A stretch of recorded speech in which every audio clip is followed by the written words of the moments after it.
السلام علیکم جی. مجھے پرابلم تھی کہ مجھے سستی بہت ہوتی تھی. میں لاہور جا رہا ہوں گاڑی پہ، راستے میں نیند آ جانا، اور بہت مشکل تھی، یا بیٹھے بیٹھے سو جانا.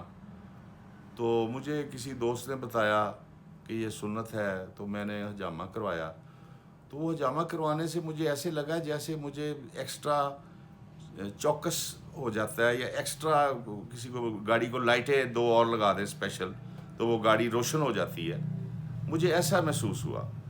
تو اور الحمدللہ مجھے عورتوں کو بیماری نہیں، ٹھیک ہوں، شکر الحمدللہ. لیکن یہ میں جب بھی کرواتا ہوں تو میرے 2-4 مہینے ایکٹیونیس سے گزرتے ہیں، اور یہ بہت اچھا ہے، سنت رسول ہے صلی اللہ علیہ وسلم، اور بے شمار ان سین بیماریوں کا علاج ہے. تو یہ ضرور کروانا چاہیے.